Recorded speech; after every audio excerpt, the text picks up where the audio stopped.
प्रिय मित्रों, मसीह यीशु में आप सबों को प्रेम भरा नमस्कार।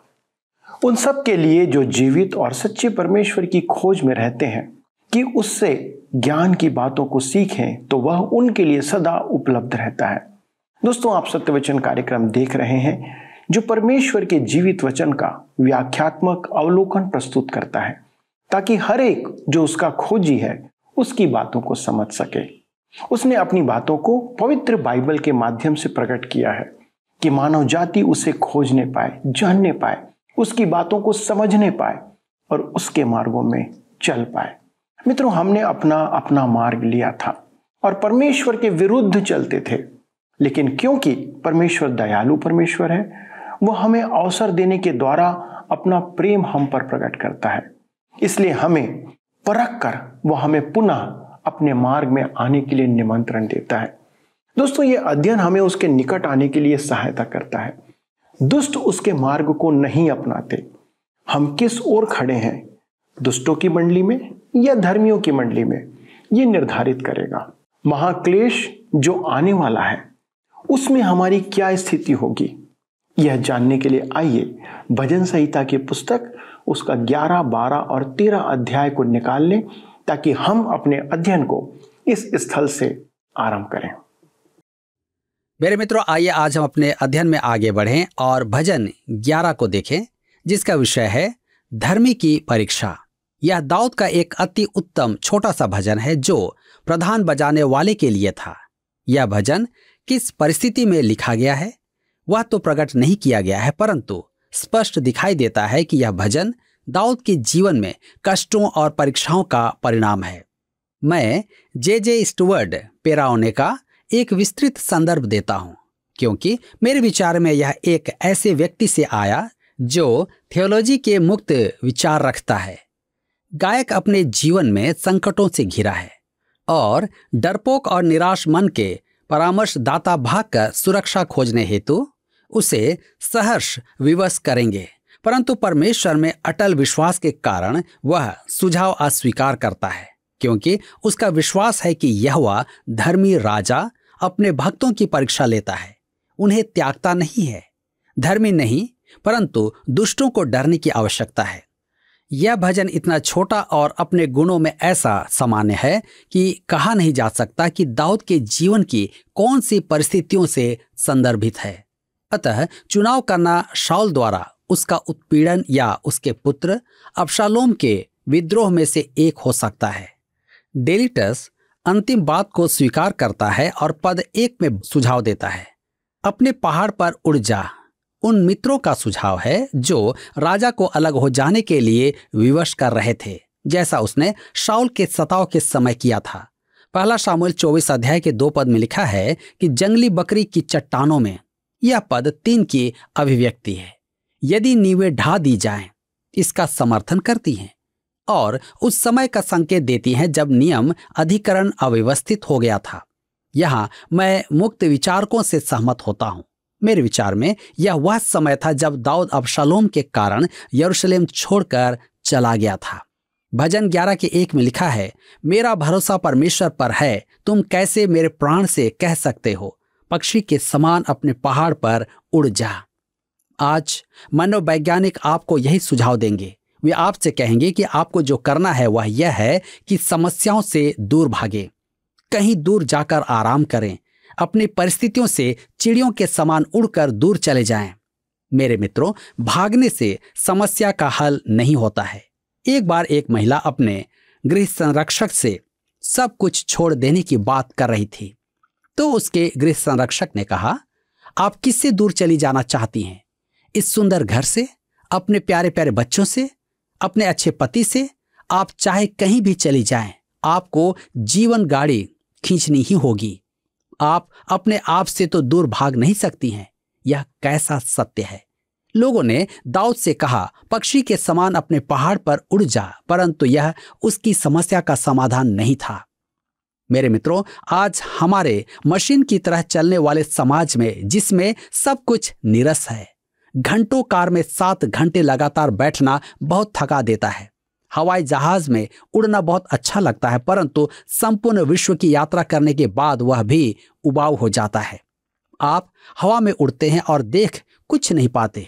मेरे विचार में व्यस्त जीवन और नगर के कोलाहल से दूर चले जाना और विश्राम करना अच्छा है। अपनी समस्याओं से दूर, अपने विषम परिस्थितियों से दूर चले जाना अच्छा है। तो यह एक अच्छा समाधान नहीं है। आपको डर कर नहीं भागना है। वे जो दाऊद को बाहर भाग जाने का सुझाव दे रहे थे, वे अबशालोम के कारण उसके जीवन के लिए भयभीत थे। उसका पुत्र अबशालोम उसकी हत्या करना चाहता था। भजन 11:2 में लिखा है, क्योंकि देखो दुष्ट अपने धनुष चढ़ाते हैं और अपने तीर धनुष की डोरी पर रखते हैं कि सीधे मन वालों पर अंधियारे में तीर चलाएं। अबशालोम के अनुयायी अवसर पाते ही दाऊद को घात करना चाहते थे। दोनों प्रतिद्वंदियों के मन कड़वाहट से भरे थे। अबशालोम के आक्रमण करने पर दाऊद देश छोड़कर नहीं भागा था। वह केवल पीछे हटा था कि टोह लेकर फिर अपनी सेना के साथ अपने पुत्र पर आक्रमण करे। दाऊद ने अपने सेनापतियों को विशेष निर्देश दिए थे कि वे उसके पुत्र का ध्यान रखें, उसको हानि न पहुंचाएं। वह उसे सुरक्षित पकड़ना चाहता था। अबशालोम ने अपने पिता और उसके साथियों से युद्ध करने की बड़ी भारी भूल की थी, क्योंकि वे युद्ध में अनुभवी थे और रणनीतियों में सिद्धस्थ थे। दाऊद जंगलों और पहाड़ों में युद्ध करना जानता था, परंतु अबशालोम और उसके साथी उतने अनुभवी नहीं थे और परिणाम यह हुआ कि अबशालोम हार गया। कड़वाहट अबशालोम में ही नहीं, दाऊद में भी थी, चाहे उसका मन कड़वाहट से मुक्त रहा हो। योआब ने अवसर पाते ही अबशालोम को भाले से मार दिया। मेरे कहने का अर्थ यह है कि कड़वाहट दोनों ही ओर थी। पुत्र की मृत्यु का समाचार सुनकर दाऊद का दिल टूट गया। मेरे विचार में तो वह इससे कभी उभर नहीं पाया था। जब अबशालोम ने यरूशलेम पर अधिकार किया था, तब दाऊद वहां से बाहर हो गया था। कानून और व्यवस्था वहां समाप्त हो गई थी और जीवित सच्चे परमेश्वर की आराधना का अंत हो गया था। भजन 11:3 में लिखा है, यदि नींवें ढा दी जाएं तो धर्मी क्या कर सकता है। मेरे मित्रों, आज भी यह प्रश्न पूछने योग्य है। आज कदम कदम पर परमेश्वर के वचन के अधिकार को चुनौती दी जा रही है। आज की नई नैतिकता एक ऐसा पाप है जिसका बाइबल ने आरंभ ही से विरोध किया है। अब समस्या यह है, धर्मी जन क्या करें? मैं बताता हूं कि वह क्या करे। भजनकार की बात सुने। भजन 11:4 में लिखा है, परमेश्वर अपने पवित्र भवन में है, परमेश्वर का सिंहासन स्वर्ग में है। उसकी आंखें मनुष्य की संतान को नित्य देखती रहती हैं और उसकी पलकें उनको जांचती हैं। मेरे मित्रों, परमेश्वर हम पर दृष्टि गड़ाए हुए है। वह हमें परख रहा है और हमारा एकमात्र स्थान परमेश्वर ही है। जब हमारी नींवें ढा दी जाती हैं, तब हम धर्मियों के पास थामने के लिए परमेश्वर है। अब्राहम इस स्थान पर आ गया था क्योंकि उसके लिए कहा गया है, अब्राहम ने परमेश्वर पर विश्वास किया। इसका अर्थ है कि अब्राहम ने अपनी बाहें फैलाकर परमेश्वर को पकड़ लिया था। उसने परमेश्वर में विश्वास किया। आज का युग वह समय है जब हमें परमेश्वर में विश्वास करना और उसे थाम लेना है। अब समय आ गया है कि हम हल्लेलुया गान गाएं या कम से कम उसका उच्चारण करें। हमारा परमेश्वर कैसा अद्भुत है।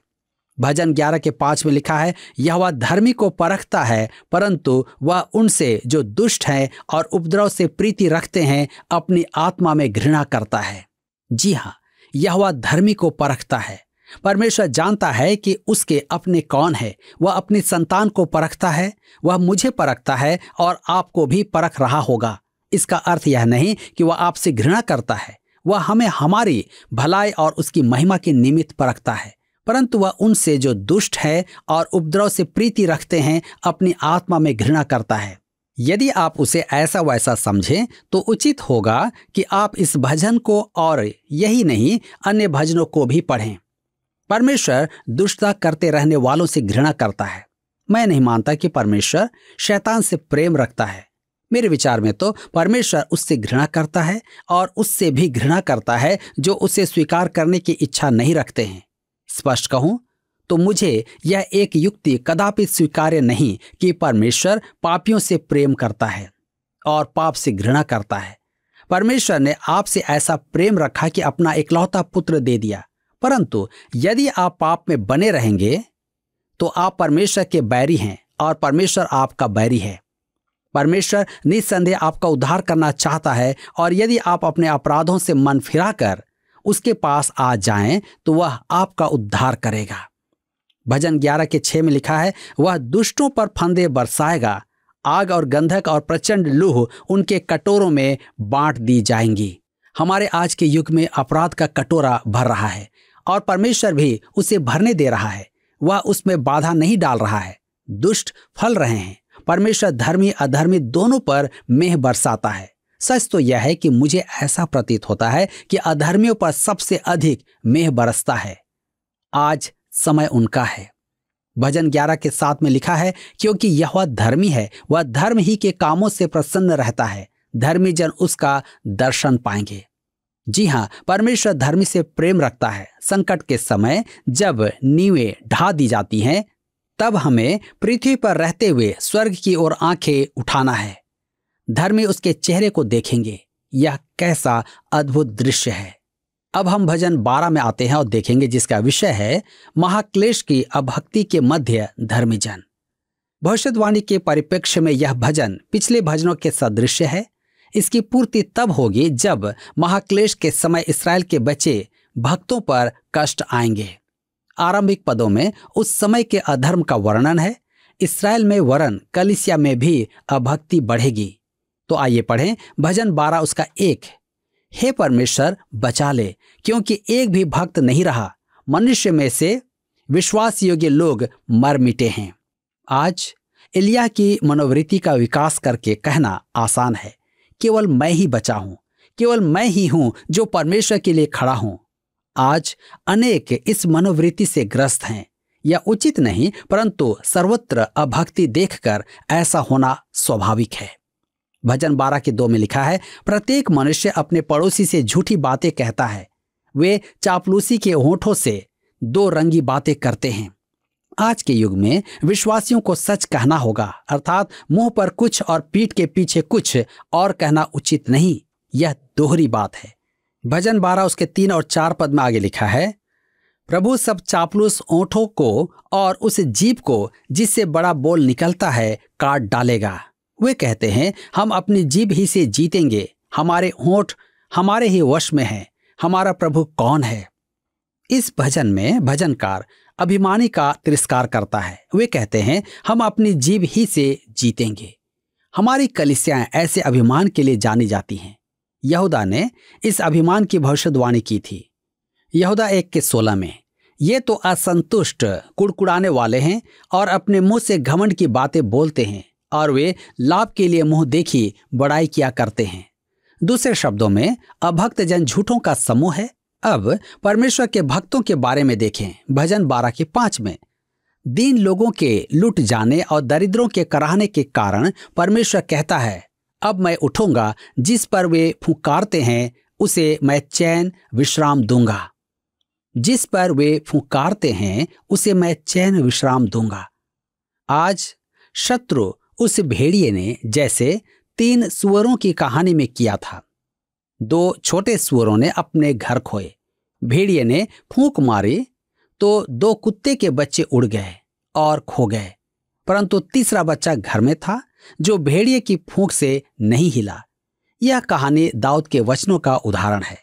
परमेश्वर कहता है, उसे मैं चैन विश्राम दूंगा, मैं उसे चट्टान में रखूंगा। भजन संहिता 12:6 में लिखा है, परमेश्वर का वचन पवित्र है, उस चांदी के समान जो भट्ठी में मिट्टी पर ताई गई और 7 बार निर्मल की गई हो। मेरे मित्रों, दुष्ट अभिमान से पूर्ण होता है और चापलूसी करता है। आप उनकी बातों पर विश्वास नहीं कर सकते हैं, परंतु परमेश्वर का वचन शुद्ध है। यही कारण है कि हमें परमेश्वर के वचन में अधिक समय देना है। यह एक गढ़ है जिसमें परमेश्वर हमें रखना चाहता है। भजन संहिता 12 उसके 7 और 8 पद में लिखा है, तू ही हे परमेश्वर उनकी रक्षा करेगा, उनको इस काल के लोगों से सर्वदा के लिए बचाए रखेगा। जब मनुष्यों में नीचपन का आदर होता है, तब दुष्ट लोग चारों ओर अकड़ते फिरते हैं। आज हम ऐसे ही युग में वास करते हैं और महाक्लेश के युग में यह विशेष करके सच सिद्ध होगा। देखिए यशाया क्या कहता है। यशाया नबी की पुस्तक 66 अध्याय उसके 5 पद में लिखा है, तुम जो यहोवा का वचन सुनकर थरथराते हो, यहोवा का वचन सुनो। तुम्हारे भाई जो तुमसे बैर रखते और मेरे नाम के निमित्त तुमको अलग कर देते हैं, उन्होंने कहा है, यहोवा की महिमा बढ़े जिससे हम तुम्हारा आनंद देखने पाएं, परंतु उन्हीं को लज्जित होना पड़ेगा। यह मेरे विचार में अंत समय में होने वाले यरूशलेम के मंदिर की आराधना का अति उत्तम चित्रण है। यीशु को पकड़ने जब उसके विरोधी आए थे तब उसने कहा, लूका रचित सुसमाचार 22 अध्याय और उसके 53 पद में लिखा है, यह तुम्हारी घड़ी है और अंधकार का अधिकार है। हमारे जीवन में ऐसा समय आता है कि जब बैरी का पलड़ा भारी हो, परंतु परमेश्वर अपनों को कुछ नहीं होने देगा जब तक कि उनके मन और जीवन में उसका उद्देश्य पूरा ना हो। मित्रों, यहाँ पर भजन 12 समाप्त होता है और अब हम भजन 13 में आते हैं, जिसका विषय है दाऊद की गंभीर दुर्दशा। यह भजन संग्रह का एक विषादपूर्ण भाग है। जैसा हम पहले कह चुके हैं कि भजन 9 से 15 भावी महाक्लेश के विषय में चर्चा करते हैं, जब ख्रिस्त विरोधी और इस्राएल के बचे हुए भक्त होंगे जो परमेश्वर के प्रति विश्वास योग्य होंगे। वह एक महान परख का समय होगा।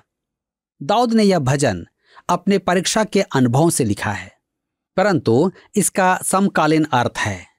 इसका भविष्य सूचक कालक्रमिक अर्थ भी है जो कलीसिया के उठाए जाने के बाद अंत समय तक जाता है। इस भजन को लिखते समय दाऊद राजा शाऊल से बचकर भाग रहा था। इस समय वह अदुल्लाम की गुफाओं में छिपा हुआ था और दूसरी ओर से पलिश्ती भी उसे खोज रहे थे। उस पर दिन प्रतिदिन निराशा के बादल छाए हुए थे। अतः वह शरीर और मन मस्तिष्क से टूट चुका था। ऐसी परिस्थिति में, ऐसी स्थिति में वह परमेश्वर को पुकारता है। भजन 13 उसके 1 पद में लिखा है, हे परमेश्वर, कब तक? क्या तू सदैव मुझे भूला रहेगा? तू कब तक अपना मुखड़ा मुझसे छिपाए रहेगा? मेरे मित्रों, दाऊद पूर्ण रूपेण निराशावादी प्रतीत होता है। उसे ऐसा प्रतीत होता है कि परमेश्वर ने उसे त्याग दिया और वह अकेला रह गया है। डेलिटस कहता है कि यह एक लंबी और गहरी आह भरी सांस है।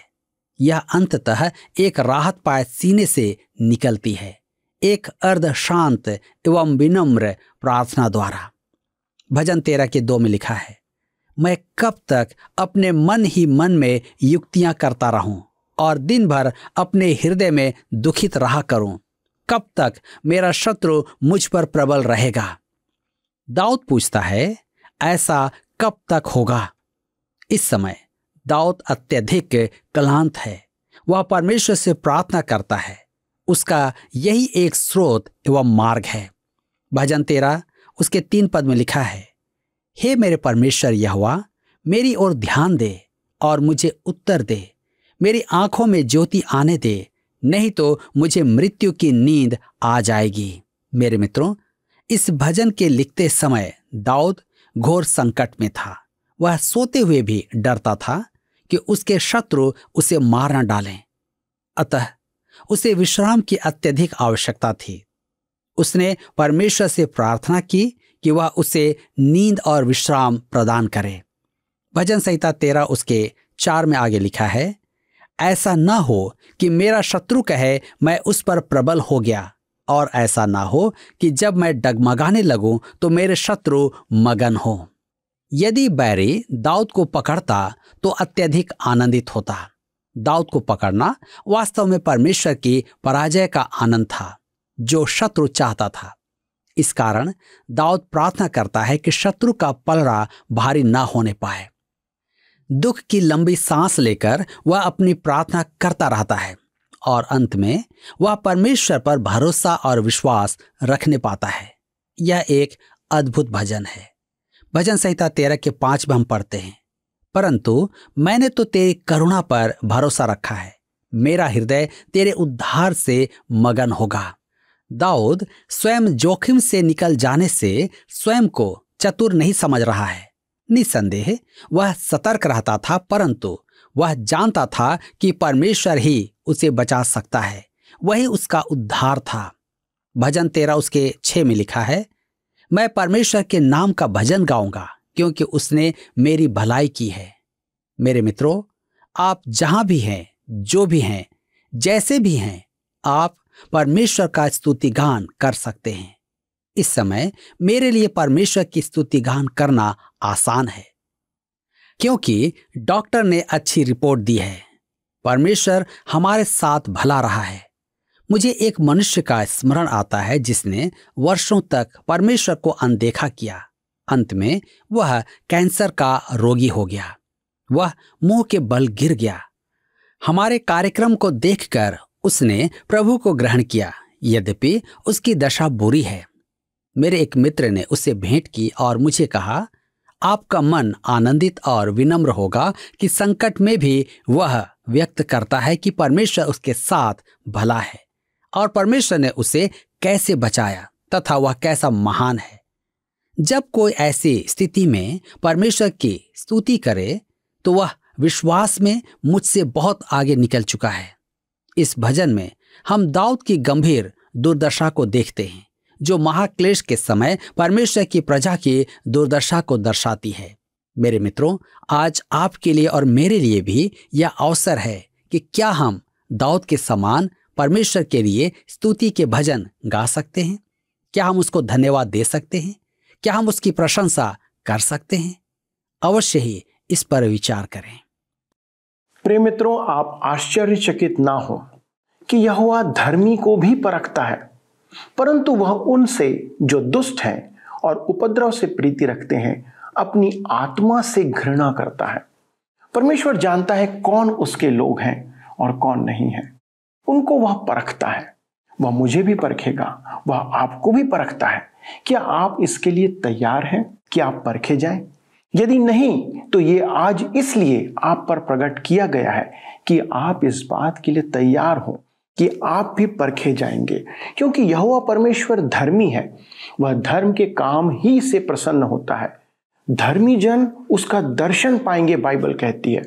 परमेश्वर ने आपसे अपार प्रेम किया है दोस्तों, कि उसने अपने इकलौते पुत्र प्रभु यीशु को आपके पापों के बदले बलिदान कर दिया, ताकि आप उस पर विश्वास करने के द्वारा से उसकी अर्थात परमेश्वर की धार्मिकता को ग्रहण करें, क्योंकि धर्मी जन उसका दर्शन पाएंगे, ऐसा वचन कहता है।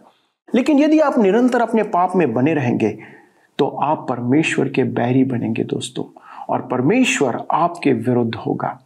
आइए हम उसकी बुलाहट को नजरअंदाज ना करें, और जब उसने हमें बुलाया है तो उसके सामने अपने आप को समर्पित करें और उसके निकटता में आ जाएं। आइए प्रार्थना करें। स्वर्गीय परमेश्वर पिता, हम धन्यवाद के साथ एक बार फिर आपके सन्मुख आते हैं कि प्रभु आप हमसे ऐसा प्रेम करते हैं कि आप निरंतर हमें अवसर देते हैं कि दुष्ट अपनी बुरी चाल से फिरे और आपकी ओर बढ़ने पाए, धार्मिकता को ग्रहण करे, पापों की क्षमा प्राप्त करे। पिता परमेश्वर, हम आज विशेष तौर पर हमारे दर्शकों के लिए प्रार्थना करते हैं जिन्होंने अब तक प्रभु यीशु को नहीं जाना है, या जो जानने के बाद प्रभु अपने पुराने जीवन में लौट गए थे। पिता, आज जब आपके वचन ने उन्हें इस बात के लिए तैयार किया है, आपकी आत्मा ने उन पर अपना अनुग्रह करके उन्हें पापों के प्रति निरुत्तर किया है, प्रभु हम प्रार्थना करते हैं कि आप उनके टूटे हुए हृदय को ग्रहण करें। प्रभु आप उन्हें अपने बेटे और बेटी होने के लिए चुन ले। प्रभु उनके पापों को क्षमा करके प्रभु अपनी संतान बना ले। प्रभु जी, हम प्रार्थना करते हैं कि आज हर एक व्यक्ति जो इस वचन को सुन रहा है, मन फिराकर आपके निकटता में आए, आपके अनुग्रह के सिंहासन के निकट आकर आपके संतान होने के लिए अपने आप को समर्पित करे। पिता परमेश्वर, हमारे सभी दर्शकों के जीवन में इस आशीष को प्रभु यीशु मसीह के नाम से मांगते हैं, इसलिए कृपा करके सुने और अपनी महिमा के लिए ग्रहण करें। आमीन। दोस्तों, मुझे विश्वास है कि आज के अध्ययन से आपने आशीषें प्राप्त की होगी। यदि आप इसे हमारे साथ बांटना चाहते हैं तो कृपया हमें फ़ोन, SMS के द्वारा से संपर्क करें। और यदि आपके पास कोई प्रार्थना विषय या कोई प्रश्न है तो कृपया हमारे साथ संपर्क में बने रहें। अगले प्रसारण में इस अध्ययन को आगे बढ़ाएंगे। प्रभु आपको आशीष दे। पिछले प्रश्न का उत्तर है ए, मानव। भजन 8 अध्याय में प्रभु यीशु के मानव स्वभाव के विजय का वर्णन किया गया है। आज का प्रश्न है, हमारे अध्ययन के अनुसार जब परमेश्वर एक धर्मी को खाली स्थान है, इसका अर्थ यह नहीं कि वह उससे घृणा करता है। ए, देखता है, बी, ताड़ना देता है, सी, दंड देता है, डी, परखता है।